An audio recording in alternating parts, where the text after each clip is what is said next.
My sister left her children at my place and expected me to babysit while she went on vacation for 8 weeks. When I threatened to report her, she set up an attack on me at home so she could get the kids. Growing up in my family meant living in the shadow of my older sister Madison, who was always treated like a miracle by our parents, especially my mother. Madison could do no wrong, no matter how cruel or selfish she acted toward me and everyone else around her. She was praised, excused, and defended at every turn, while I learned very early that my role was to stay quiet and absorb whatever was thrown at me. Madison was stunning with thick curly hair and light eyes, and my mother never missed a chance to compare us. I had dark eyes, straight hair, and was constantly reminded that I was not as pretty, not as charming, and not as worthy. Once we hit our teenage years, my mom would push me to dress like Madison and beg her to teach me makeup, yet Madison would mock and humiliate me whenever I asked for help. That dynamic poisoned our relationship and turned us into bitter opposites. Madison embraced every ugly trait our mother displayed while I rejected them and tried to disappear. Being placed on a pedestal for her looks alone twisted Madison into someone who believed rules never applied to her and that she could hurt anyone without consequences. Constant comparisons destroyed my self-esteem and shaped me into a withdrawn, anxious adult, who people often described as a pushover.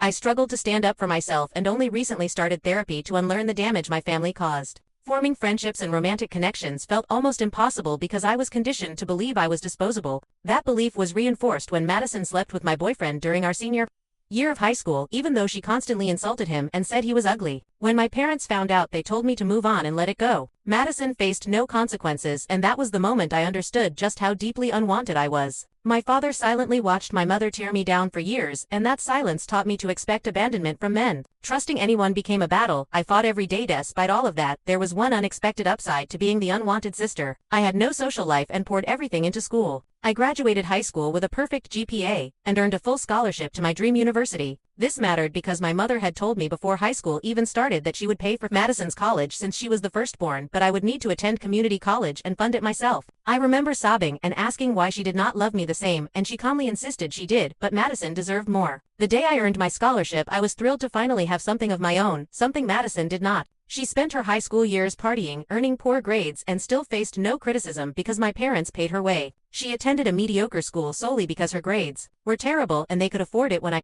rushed home to share my scholarship news, I expected joy or at least pride, but my dad muttered "good job," and my mother did not even look up from her phone. She ignored me for an entire week afterward. Whenever I tried to ask why she was angry, she avoided me completely. It felt like she resented me for succeeding. That day became one of the worst of my life as I cried myself to sleep, realizing I would never be loved the way Madison was. I poured everything into my journal that night and made a decision that changed my life. Instead of begging for affection, I would turn every ounce of anger into success. I would build stability, independence, and intelligence for myself.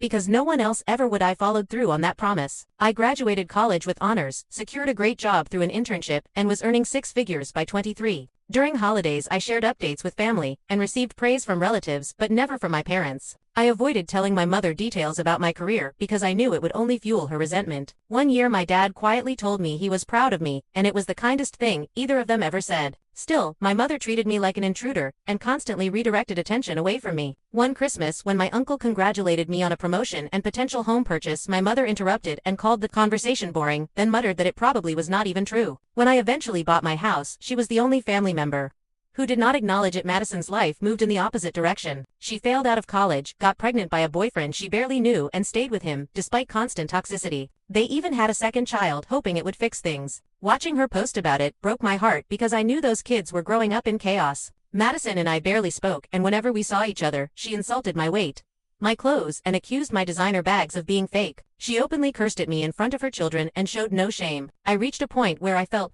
nothing but disgust for her, and I did not feel guilty for it. Everything exploded one quiet weekend morning when my doorbell rang and I found Madison's 2 sons, Ethan, who was 10, and Lucas, who was 7, standing on my porch holding overnight bags. They told me their mom was leaving for an 8-week vacation and said I was watching them. We had not spoken since a family barbecue where she mocked my body. I let the boys inside and started calling her. After ignoring me, she finally answered, and I told her I would call child services if she did not come get them immediately. She responded with a chilling threat, saying she would call my employer and claim I was not taking my bipolar medication to get me fired. My career was everything to me, and the fear paralyzed me. I hung up, shaking, knowing she had trapped May had a trip planned to Australia to meet my boyfriend.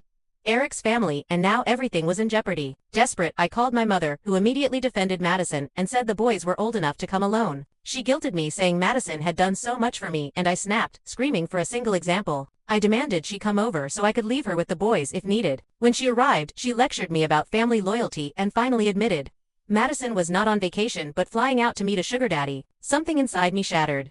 When I confronted her, she insulted me, saying no matter what I achieved, I would always be the ugly one. When I told her to leave, she shoved me into a table, breaking a vase Eric had gifted me. I broke down screaming for her to get out, while the boys hid in the other room after she left. Ethan and Lucas peeked out terrified, and my heart broke for them. I ordered food and tried to comfort them. Later, Madison called and laughed, threatening me again, telling me I was nothing without my job. I finally called Eric and sobbed as I explained everything. He listened, supported me, and suggested I record her threats for evidence. Even though I was overwhelmed, I followed his advice. Meanwhile, I spent time with the boys playing games, ordering pizza, and slowly bonding with them. I noticed their clothes were worn and small, so I took them shopping and spoiled them because I could not stand seeing them neglected. When Ethan asked why I was being so nice and cried, telling me he was angry at his mom, my heart shattered. That night after dinner, I called Madison again and recorded her repeating every threat without hesitation. The next morning, I contacted Child Services and reported everything, sharing the recording. They took it seriously and opened an investigation. My mother called furious when she found out, and I knew she would warn Madison immediately. The next day, my supervisor called me into a meeting, and sure enough, my sister had contacted my job with false accusations. But I was prepared with years of medical documentation, and my supervisors quickly saw through it. They apologized and even praised my performance. When I called Madison afterward, she raged and promised revenge. As I hung up and looked at my nephews laughing in my living room, I knew the storm was only beginning.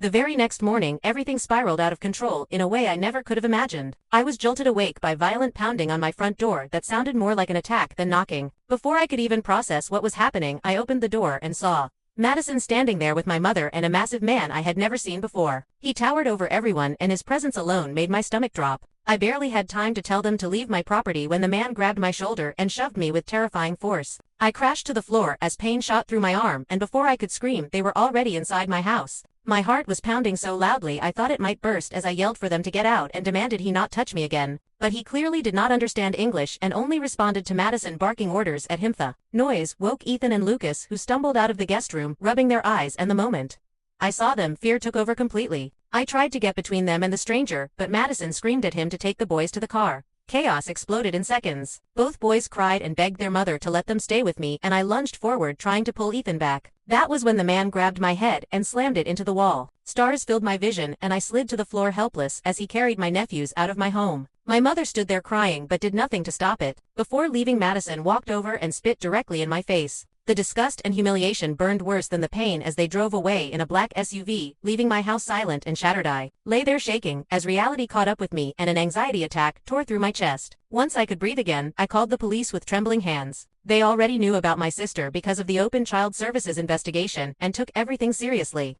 I gave them every detail I could remember, including the license plate, which somehow stuck in my mind. The officer stayed calm and reassuring and told me they would find them. Hours passed in a blur as I paced, unable to eat, sleep, or think about anything except the boys' faces. Guilt and terror twisted together inside me, and I kept replaying the moment they were taken over and over again, wondering if I could have done something differently. When the police finally called back, the officer explained they had located the SUV and attempted to pull it over. Things escalated immediately when the man attacked officers despite weapons drawn. He was shot in the leg and still managed to injure multiple officers before being restrained. Madison also fought police, screaming and hitting them as they tried to cuff her. Hearing it felt surreal, like someone else's nightmare, not my life. The officer told me Madison demanded to call me for bail money, but I refused to speak to her. Knowing she was finally in custody brought relief mixed with dread because Ethan and Lucas were now in protective care, and I had no idea where they were or how they were doing. With my Australia trip looming, I was torn apart emotionally. Canceling meant losing thousands and disappointing Eric's family, but leaving felt like abandoning the boys all over again. I called Child Services repeatedly asking to speak with them, but was denied every time. The helplessness ate at me, and by the time I boarded the plane, I felt hollow. At the airport bar, I looked through photos of the boys from our shopping trip and broke down again. I promised myself I would hold it together for Eric and try to enjoy the trip, even though my heart was breaking. Australia became a strange pause in the chaos. Eric met me at the airport and wrapped me up in the kind of warmth I had not felt in weeks.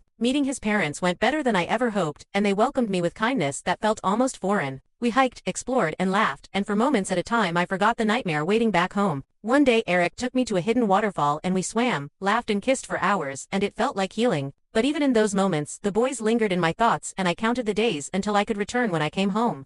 Reality crashed back in immediately. I went straight to the police station to formally press charges against Madison and my mother for breaking into my home and assault. Learning that the Child Services investigation was still ongoing made me furious, especially knowing Madison had been arrested with a violent offender. Every night I replayed the morning they were taken and wondered where Ethan and Lucas were sleeping and if they felt abandoned. I found the little plush dog Lucas had left behind and slept, holding it because it was the only way I felt close to them. Weeks dragged on until, finally, I received a call from Child Services informing me they were removing the boys from Madison's custody, permanently pending court proceedings. They explained she would need to fight in court to regain custody and asked if any other relatives would step forward. I did not hesitate for a second and told them I would. I hired the best lawyer I could afford and prepared myself for a battle I knew would be long and brutal. The criminal case against Madison began first, and the day I saw her in court for the first time since the assault, my entire body tensed. When the judge mentioned my custody filing, Madison snapped completely and attacked me right there in the courtroom, clawing my face and biting my arm before being dragged away. The pain was intense, but I knew in that moment she had destroyed any chance she had left. The legal process stretched on for nearly 2 years, with charge after charge stacking against her until she was sentenced to life in prison. My mother avoided jail only by testifying against Madison, and watching her turn on her golden child was a bitter kind of justice.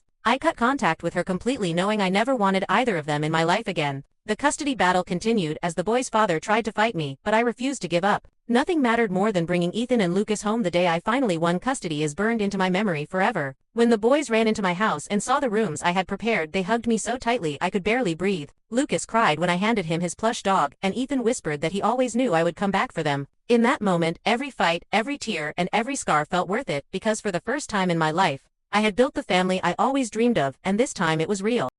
After the courtroom attack, everything slowed down into a long, exhausting stretch of legal limbo where nothing felt real anymore. Days blended together as I balanced my job, therapy, endless calls with lawyers, and constant check-ins with Child Services. Even though Madison was now sitting in jail awaiting trial, nothing felt settled because Ethan and Lucas were still not with me. They were safe, but they were with strangers, and that truth gnawed at me every single day. I woke up each morning reaching for my phone, hoping for an update that never came fast enough. The house felt unbearably quiet without their laughter and the small routines we had built in such a short time. I kept their rooms exactly as they were because changing anything felt like tempting. The bite wound on my arm became infected, and every time I cleaned it, the pain reminded me of how far Madison was willing to go to hurt me. My lawyer documented everything: photographs, medical records, police reports, and the recording of her threats. He told me more than once that her behavior had crossed into territory judges rarely show mercy for. Still, I struggled with anxiety because growing up I had learned never to expect fairness where my sister was involved. Some part of me kept waiting for the other shoe to drop, for someone to excuse her again and turn on me. That fear lived in my chest constantly. Child Services eventually allowed me supervised visits with Ethan and Lucas, and the first time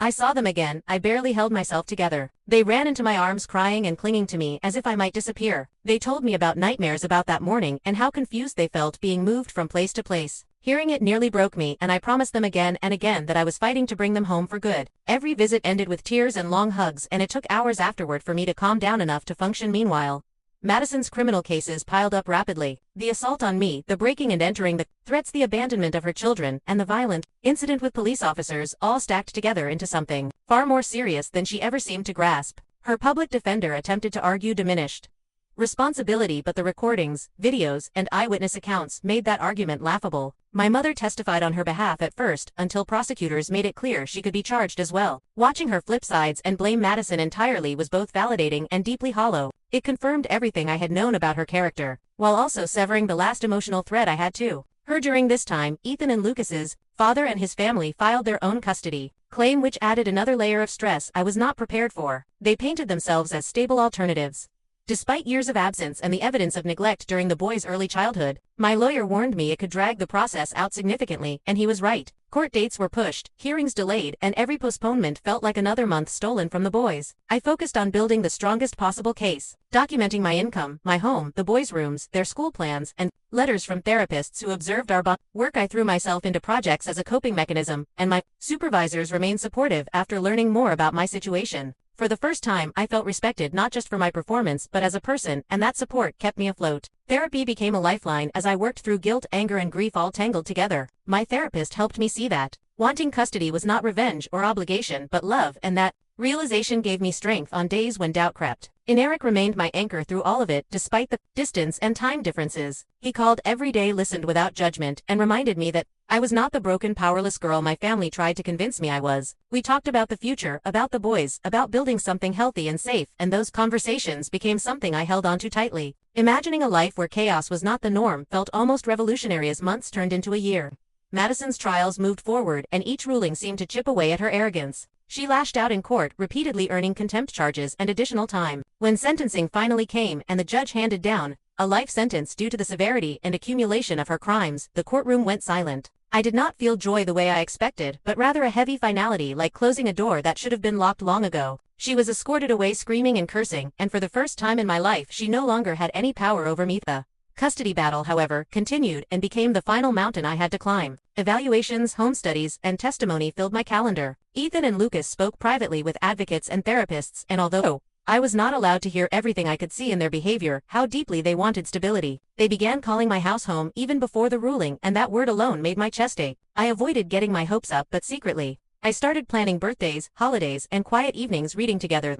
The day the judge finally ruled in my favor is something I will never forget. He spoke about consistency, safety, emotional bonds, and the clear wishes of the children. When he granted me full custody, I felt like the air had been knocked out of me and then suddenly rushed back in all at once. I cried openly in the courtroom and hugged my lawyer so tightly he laughed through tears. After everything, the system had finally worked the way it was supposed to, bringing Ethan and Lucas home permanently changed the energy of my life. Mornings became busy, loud, and imperfect, and I loved every second of it. Helping with homework, cooking dinners, and tucking them in at night healed something deep inside me that had been broken since childhood. They slowly relaxed, laughed more, slept better, and began to trust that they were not going to be taken away again. Watching that transformation confirmed that every fight had been worth it. There were still moments of grief and anger, especially when they asked questions about their mother. I did my best to answer honestly but gently. I never spoke badly of her to them, despite everything, because I knew they needed space to form their own understanding. Instead, I focused on showing them what consistency, kindness, and safety looked like day after day. Over time, their questions became fewer, and their smiles more genuine. As my life settled into this new normal, I realized that the story I had been telling myself for decades was wrong. I was not the unwanted sister, or the ugly duckling, or the disposable one. I was the person who broke a cycle, protected 2 children, and built a family out of intention rather than obligation. That realization did not erase the past, but it finally loosened its grip on me, and for the first time I could look forward without fear. Life after the custody ruling did not suddenly become easy, but it finally became steady. The chaos that had defined my existence for so long slowly gave way to routines and quiet moments that felt almost unfamiliar. Ethan and Lucas started school in my district, and I watched them walk through the doors with backpacks that actually fit and lunches I packed myself. Those small, ordinary milestones meant everything to me because they represented safety and consistency, something neither of us had ever truly known before. At home, the boys began to decorate their rooms with posters, toys, and drawings that covered the walls inch by inch. Lucas insisted his plush dog sleep next to him every night, and sometimes he would wander into my room in the early morning just to sit quietly at the foot of my bed until I woke up. Ethan tried to act older and tougher than his age, but every now and then he would lean into my side during movie nights and rest his head on my shoulder. Those moments told me more than words ever could about how deeply they needed reassurance. Therapy continued for all 3 of us and became a place where healing slowly took shape. The boys worked through nightmares and fear while I confronted the long-buried wounds left by my mother and sister. My therapist helped me understand that building this family was not just about saving Ethan and Lucas, but also about saving the parts of myself that had been denied love and protection. Every breakthrough felt like reclaiming something that had been stolen from me years ago. Madison faded into the background of our lives as the reality of her sentence settled in. There were occasional updates from lawyers or court documents that needed signatures, but I kept those details away from the boys as much as possible. I chose peace over bitterness and focused on creating a home where anger did not dictate the mood. Still, there were nights when memories crept in, and I lay awake replaying the violence and betrayal, wondering how someone could become so cruel. Those thoughts no longer controlled me, but they still surfaced from time to time. My mother attempted to reach out more than once after the trials ended. Letters, messages, and even voicemails filled with apologies and justifications arrived over the months. She spoke about regret, loneliness, and wanting to reconnect, but I recognized the same patterns beneath the words. She never asked about the boys and never acknowledged the harm she had allowed. I chose not to respond, and with each ignored message, I felt a little lighter, as if another thread tying me to that past was finally breaking. Work remained a source of stability and pride, and my supervisors continued to support me as I adjusted to being a full-time guardian. Flexible hours and understanding went a long way, and I poured that gratitude back into my performance. For the first time, I felt seen for who I was rather than what I provided, and that validation strengthened my confidence in ways I never expected. Success no longer felt like armor I needed to survive, but simply a part of who I was. Eric visited as soon as he could, and meeting him again after everything felt like stepping into calm water after a storm. He bonded with the boys, naturally playing games, helping with homework, and listening to their endless stories. Watching him with them stirred something hopeful inside me, and conversations about the future began to feel tangible, rather than theoretical. We talked about moving closer, about marriage, and about building a life where love did not have conditions attached. The boys slowly opened up more about their past and shared memories that explained behaviors I had noticed but not fully understood. Loud voices startled them, sudden movements made them tense, and both struggled with the fear of being left behind. We worked through these moments together with patience and reassurance, and over time the reactions softened. Laughter came easier, and the house felt warmer with each passing month. Holidays arrived, and with them traditions we created from scratch. We baked cookies that came out misshapen and burned at the edges, decorated the tree together, and built a ritual of reading stories before bed. These moments filled spaces in my heart I had not known were empty, and watching Ethan and Lucas experienced joy without tension felt like witnessing a quiet miracle. They deserved a childhood that was not defined by survival, and I was determined to give them that. There were challenges, of course, arguments about chores, struggles at school, and moments where my own doubts resurfaced. Parenting was not intuitive for someone who had never been nurtured herself, but I learned alongside them. Mistakes became lessons, and apologies became tools for connection rather than weakness. We grew together, adapting to each other and building trust brick by brick. As the first year together came to an end, I reflected on how much had changed. The house that once echoed with loneliness now buzzed with life and purpose. I no longer measured my worth against my sister's shadow or my mother's cruelty. Instead, I measured it in bedtime stories, shared meals, and the steady rhythm of a family healing together. The past still existed, but it no longer dictated our future. Looking at Ethan and Lucas laughing in the backyard one evening, I realized that breaking a cycle did not require perfection, only commitment. Love given consistently could undo years of damage, and I felt proud, not just of what I had survived but of what I had created. This was not the life I imagined when I was younger, but it was better because it was built on choice, resilience, and compassion. And for the first time, the story of my life felt like it belonged to me.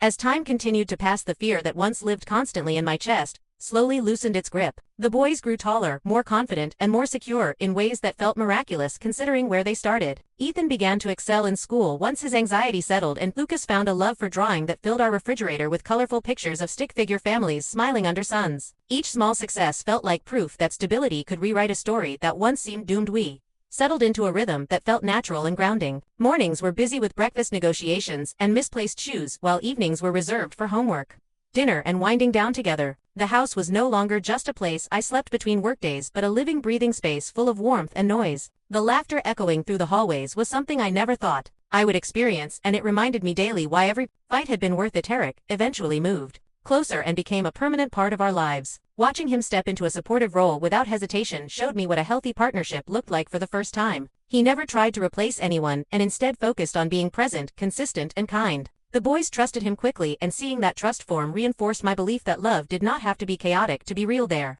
were moments when the past resurfaced unexpectedly, a question from Ethan about why his mother could not come see him, or a nightmare that left Lucas trembling in the middle of the night. Those moments required honesty wrapped in care and patience. I learned to answer without bitterness while still protecting them from the harshest truths. Over time, their questions shifted from fear-based to curiosity-based, and that change alone felt like progress. The legal chapter of my life finally closed as paperwork settled and no further court dates loomed over us. Madison remained incarcerated, and my mother faded into silence after realizing her attempts at contact would not be answered. The absence of their presence brought an unexpected peace. I no longer braced myself for the next attack or insult, and that freedom allowed space for joy to grow. I continued therapy not because I was broken, but because healing had become a priority. Unpacking years of emotional neglect took time and effort, but each session helped me understand my own reactions, fears, and strengths more clearly. I learned that choosing myself did not make me selfish, and that boundaries were acts of self-respect rather than cruelty. One evening, as we sat around the table playing a board game, Lucas suddenly announced that this was his favorite house in the world. Ethan nodded in agreement and added that it felt safe here. Those simple words carried more weight than any achievement or praise I had ever received. They confirmed that the environment I worked so hard to create was making a difference. Looking back at the girl I once was, quiet, anxious, and desperate for approval,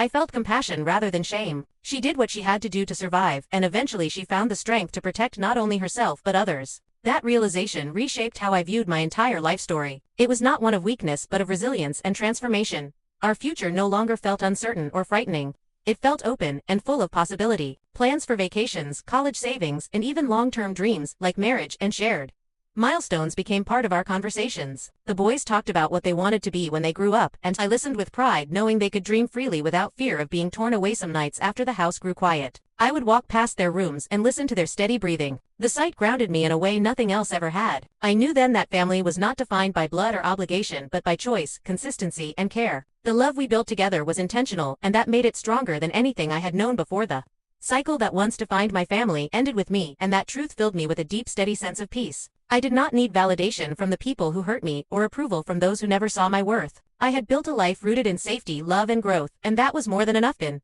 the end, my story was never about revenge or proving anything to anyone. It was about reclaiming my voice, protecting the innocent, and choosing a different path. As I watched Ethan and Lucas grow into themselves, I knew that no matter what challenges lay ahead, we would face them together. And for the first time in my life, that certainty felt unbreakable.